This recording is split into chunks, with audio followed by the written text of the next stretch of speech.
महिला की आत्मा उसके शरीर से बाहर निकल गई। वनस्पति अवस्था में होने के कारण वो केवल हर दिन अपने पति को अपनी रोती हुई माँ को सांत्वना देते हुए देख सकती थी।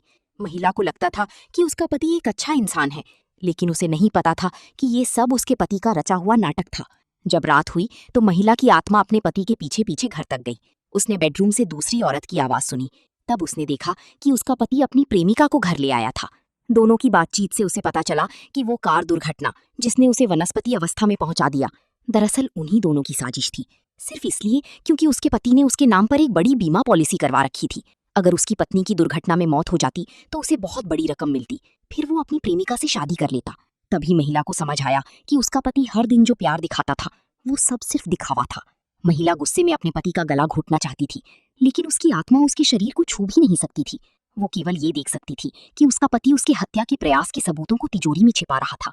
महिला बेहद बेबस थी, लेकिन उसकी आत्मा धीरे धीरे कमजोर होकर मिटने लगी। अगले दिन उसका पति अस्पताल में अपनी पत्नी से मिलने आया। नर्स के जाते ही उसने अपना असली चेहरा दिखा दिया। उसने अपनी पत्नी को दोष दिया कि इतनी भयानक कार दुर्घटना में भी वो मरी नहीं, बल्कि वनस्पति अवस्था में पहुंच गई और उसकी योजना में देरी हो गई।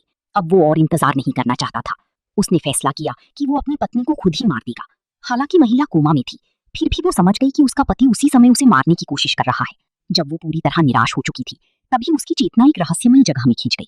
एक आवाज बार बार उससे पूछ रही थी, क्या वो बदला लेना चाहती है? महिला ने बिना एक पल गंवाए जवाब दिया कि वो अपने पति को नर्क तक घसीटना चाहती है। उस आवाज ने कहा कि बदला लेने के लिए वो उसे 3 महीने की जिंदगी उधार दे सकती है। और तभी जब उसका पति उसका गला घोटने वाला था, उसने अचानक अपनी आंखें खोल दी। पति इतना डर गया कि वहीं जमीन पर गिर पड़ा। लेकिन डॉक्टर ने उसे बताया कि कभी कभी वनस्पति अवस्था की मरीज अनजाने में अपनी आंखें खोल लेती है। जब डॉक्टर ने कहा कि उसकी पत्नी की पूरी तरह जागने की संभावना लगभग शून्य है, तब पति ने राहत की सांस ली और वहां से चला गया। लेकिन उसे क्या पता था कि उसकी जाते ही उसकी पत्नी ने फिर से अपनी आंखें खोल दी।